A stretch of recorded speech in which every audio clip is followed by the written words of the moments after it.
right, loves, let's get into blood sugar. So, blood sugar is something that influences your mood, your energy, cravings, your sex hormones, your inflammation levels. And we want to really learn how to keep our blood sugar more stable. Okay, so we don't want to be on this, what I call a blood sugar roller coaster, where blood sugar is constantly going up and then down and then up and then down. And this can not only be impacted by what we eat, but also how our body processes blood sugar. Okay, so one person with really well-controlled blood sugar and a lot of muscle mass can eat one meal, whereas somebody else could eat the same meal and have really badly controlled blood sugar. Okay, so we're also about optimizing our body's ability to control that blood sugar. And one of the best indicators you can use for this over time that I really was able to see a difference is how you feel between meals. Do you still feel really hungry? Do you have a lot of cravings? Do you feel like this kind of sluggish feeling, or like you're like, I want to keep eating? When you eat a CPF plus meal, which you're going to learn what that means, you shouldn't feel that. And the more often you have that, the less likely you are to be feeling that hunger between meals. Okay, so we also want to learn about glycemic index and, of course, take a holistic approach. It is not just about carbs. Carbs can definitely bring up some feelings of fear and restriction. I've had a lot of clients who have said that they really heavily restricted carbs for a while and then they lost weight and then they gained it all back because they couldn't maintain that. And also, usually their calories were way too low because they didn't understand the importance of the protein and the fat. Okay, so that can definitely be a very traumatizing, unfortunate experience if you have gone through. So we want to make sure that we do this in a really realistic way. Okay, so this diagram about macros is a really great go-to. I made this and I've updated it a few times. There's still some foods on here that I haven't included, but it's quite a lot of the foods that I consume and that my clients are having, and just kind of breaks them down for you. So you can start to really learn what are the protein foods, what are the fats, and what are the carbs.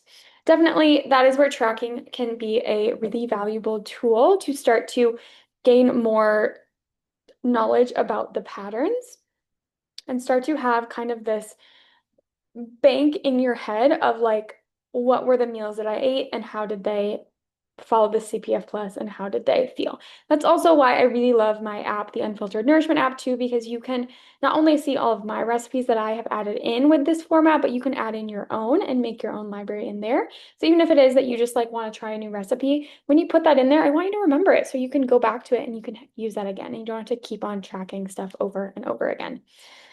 Um, so yeah, again, this is really just a visual to help you remember these things. I do have another protein guide if you're interested in that, that breaks down how much protein is in each food. But I really think that's something that you learn through experience and you learn through doing some actual measurements, taking out your food scale and putting some steak and some chicken on there and just seeing, okay, what does about 30 grams look like? Once you've got that, you're gonna remember that. You're gonna eat those foods over and over again.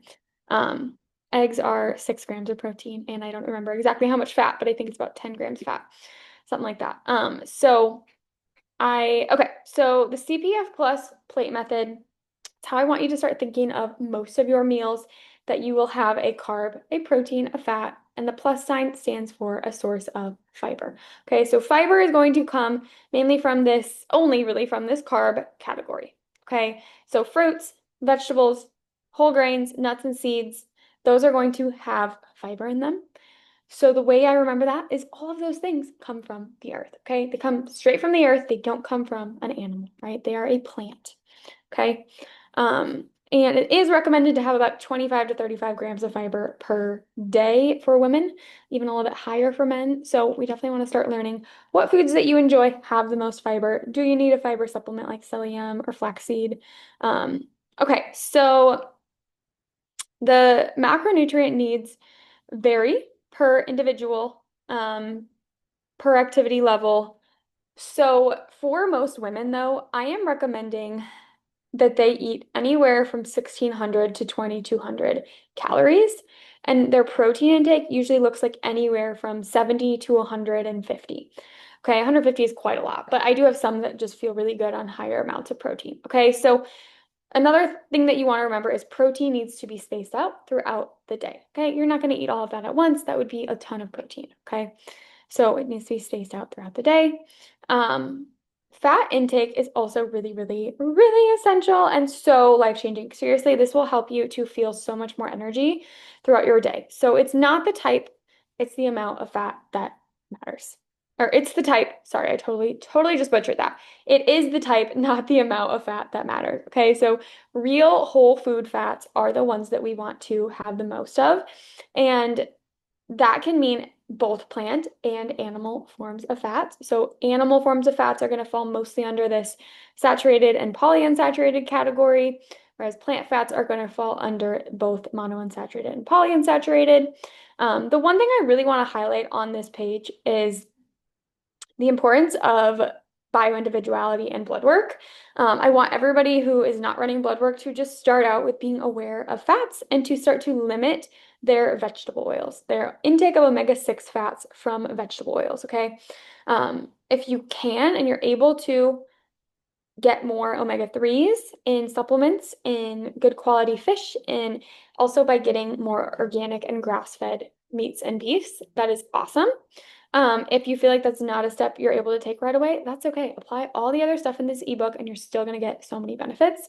Um, but yeah, I think that the importance of blood work can really help us to say, okay, and also my hair mineral test. Do we want to do a little bit lower fat intake, a little bit higher fat intake? But I have a couple of examples here of 3 days that are getting you more like 30% of your daily calories coming from fats. And of course, that does make a difference of how much your calories are, but this is again anywhere between around that like 1900, 2000 calorie day that a lot of my clients follow.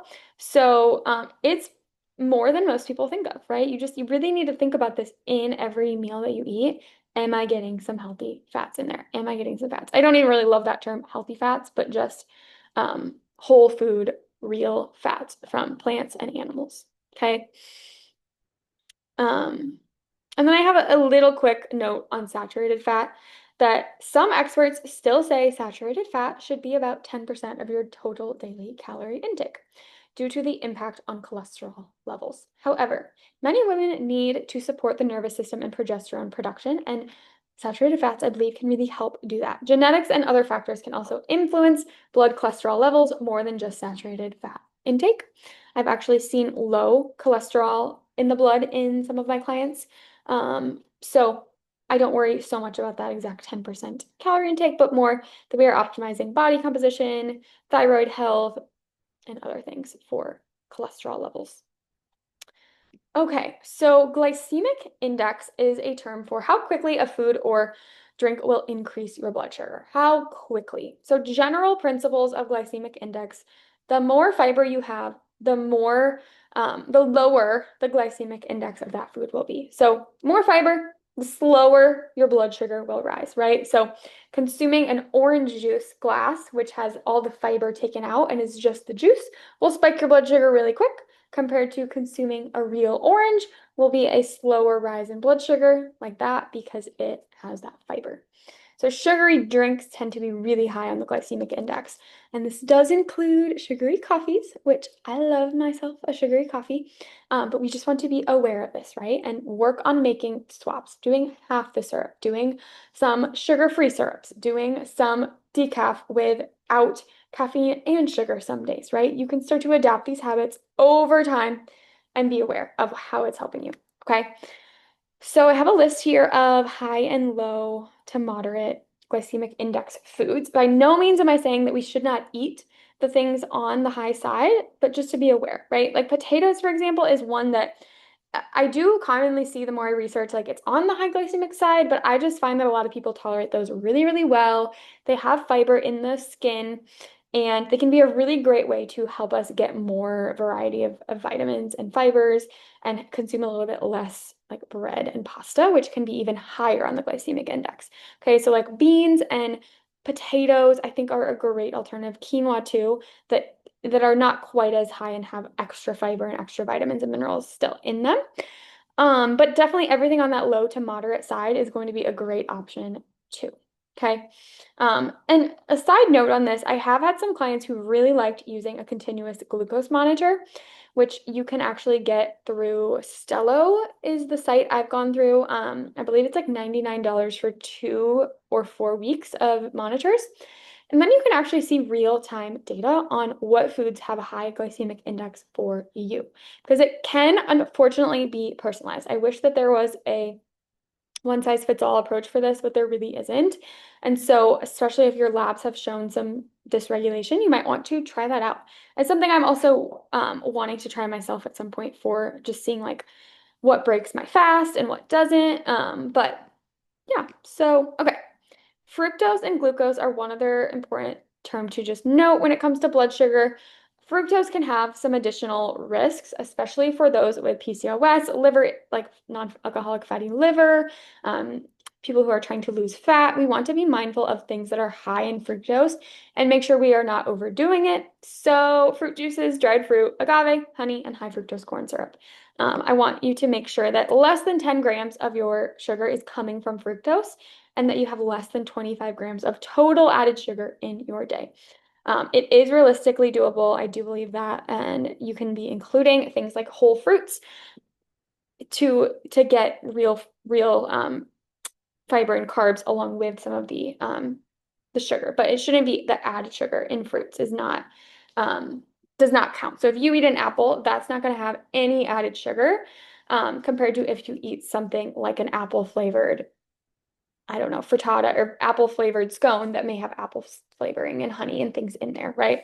Okay, so, but I would count like fruit juice. I would look at the sugar on that. If there's a label with it, I would look at that. Okay, so I hope this is making sense. Please let me know if you have other questions about fructose and how I would count sugars, but um, I generally just don't see people overdoing their fruit intake. If you are staying at around 2 to 3 servings a day, you will be just fine.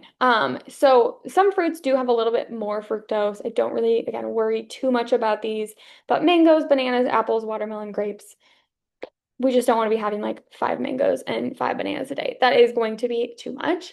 But if you're sticking more to like 2 to 3 servings of fruit a day and you're looking at your added sugar intake, you're going to be just fine. Okay. I want you to focus more on some of those low-hanging fruits of things you can remove, like high fructose corn syrup. That is definitely one found in condiments that you can take out and you can switch to a brand called Primal Kitchen. And you can use their products that, like their ketchup, their barbecue sauce that doesn't have high fructose corn syrup in it. It's going to have better quality ingredients. And just kind of learning how to consume more savory things and what swaps you can make with your snacks and things. Okay, so hunger and fullness is something that really connects for me to stress and to the mind-body connection. But there are many, many reasons that people develop what's called food noise and where they feel like they can't stop thinking about food no matter kind of what they eat. And one of the main approaches to food noise and weight loss overall, as you might know, is to use GLP-1 hormones. Okay, so we're going to talk a little bit about that and also some alternatives here. So um, I am going to just read this page here. So there are 2 major hormones that lead to feeling full. Many of the habits included in CPF Plus and hydration will help guide you to less fatigue and less cravings overall. Right, we want to make sure we are actually drinking enough water. If we are hungry, sometimes we just are dehydrated. So definitely check that out. Drinking half your body weight in fluid ounces of water. One second, I need to plug in my computer. Okay. So it's also interesting to learn more about specific habits that can help regulate hunger hormones and other molecules in the body influencing appetite. So we're going to briefly discuss CCK, GLP-1, and MSH. Okay, so omega-3s are specific fatty acids and amino acids that stimulate a hormone contributing to feeling full called CCK. By eating a variety of protein-rich foods, you'll get enough amino acids. So amino acids are the building blocks of protein. So your chicken, your egg whites, your whey protein, right? Those are all made of amino acids, okay? Those help to stimulate fullness hormones, including CCK. Omega-3 fatty acids specifically are found in, if you look at the fatty acid list, right, in fish oils, fish products, hemp seeds. So they specifically have been found to also help stimulate CCK. So consider supplementing or consuming those more regularly.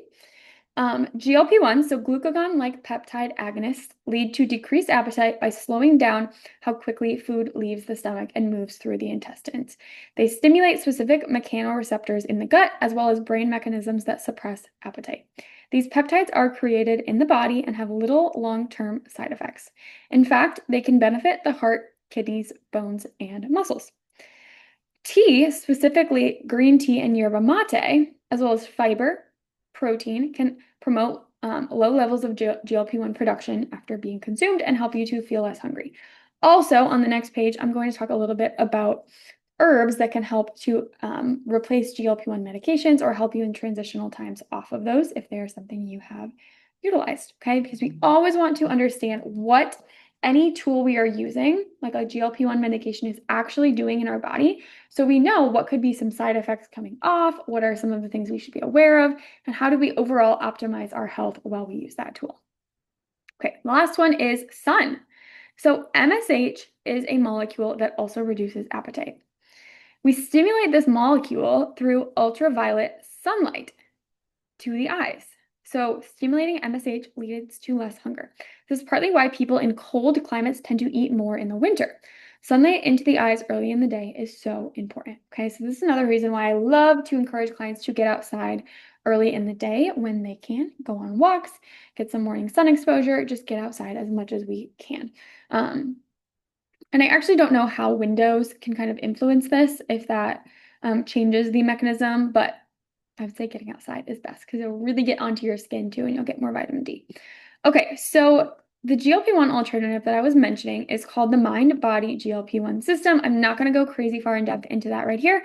I have this podcast. It's episode 31 on the Unfiltered Nourishment podcast, which right now is on my YouTube and on Spotify. But it is a really great product to utilize in place of GLP-1 medications or when you are transitioning off, and has all the same benefits because it helps your body to produce its own GLP-1, but it has a little bit less risks of muscle loss and having these kind of like big hunger fluctuations when you come off of it because of how it's working in the body.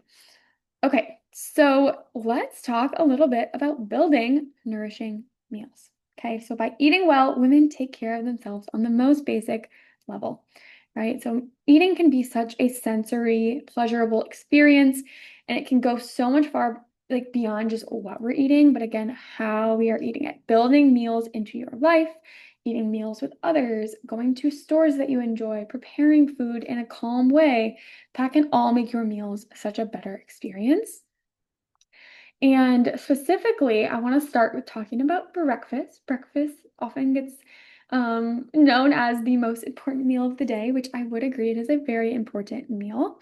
And studies do show that women who eat close to 50% of their daily nutrient needs at breakfast, or at least earlier in the day, like before, I would say before 12 in the afternoon, lowered estrogen levels and lost more weight than those who ate 50% at dinner.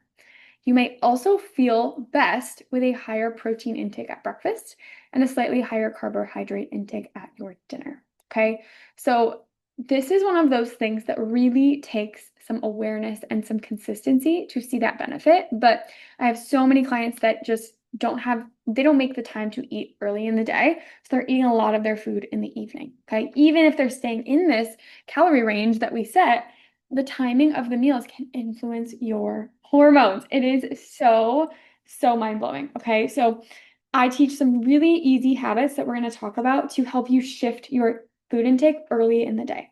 Okay, so I have on here to eat a large protein and fiber-rich breakfast by 10 a.m.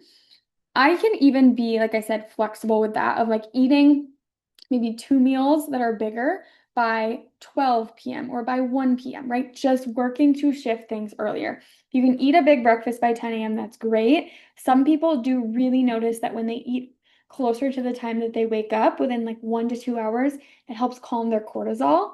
especially if you're drinking coffee. Okay, coffee can really spike your cortisol levels, being in a rush to get to work in the morning. So, just that act of starting to eat a little bit earlier, lowering your caffeine intake, eating more of your total macros earlier in the day can really over time start to shift your hormones and lead to better weight loss. Okay. So this takes planning realistic routines into your morning consistently.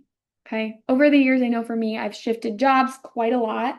So my routines have changed, right? You just have to keep changing with the flow of your life. And I'm always happy to brainstorm routine ideas, but this is really such an important framework to apply. Okay.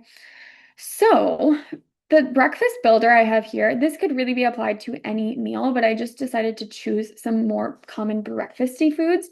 Helps to break them into protein, fat, and carb. And of course, some of the things will have multiple macros in them. Like you saw on the chart, like your full fat cheese is going to have fat and some protein, but I put them in the category of the one they have the most. Okay, so you can start to build out these meals without even doing food tracking, right? You can start to apply this, and then once you get some time or you just feel ready, you can do some tracking and you can check out, okay, what were the actual calories in that meal? Some CPF plus meals my clients make are just only 300 calories, and I'm like, hey, if you're doing 300 calories at breakfast, 300 calories at lunch, you're gonna have to eat 1,200 calories at dinner, and that's out of balance, right? That's too much in the evening for your body to process. So we want to shift it earlier. Okay. If you are struggling with hunger in the morning or digestion in the morning, we might need to look at your digestive enzyme support and stomach acid support, doing even something simple like adding in some bitters and some box breathing. That can really help you to digest your food early in the day. Okay, I'm getting a bit sidetracked. Here are some flavorful add-ins that I like to add into breakfast. So, for example, if I do like turkey sausage with some sweet potato, I like to add some peanut butter and some jam. I just really love those tastes, and I love that combo. Another one could be like doing protein pancakes. I have some clients that really like those Kodiak protein pancakes. We want to make sure we're not adding a ton of extra carbs. That's already a pretty thick carby meal. So you do some protein pancakes, maybe some sugar-free syrup, a little bit of dark chocolates, and then you do an egg with that too. That's going to help balance that out, make it more CPF plus. Okay. Definitely some savory options too, hot honey, pickled onions, salsa.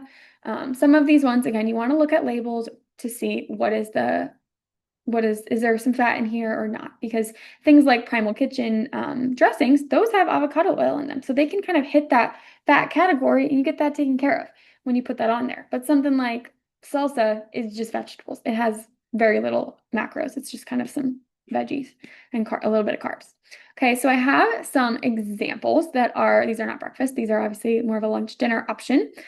That are some big meals, right? Girls, we gotta eat. We've got to eat. You gotta normalize eating more. Okay. I promise you, it will fuel your cells and your metabolism so much. And that is such a good thing. We need a healthy metabolism.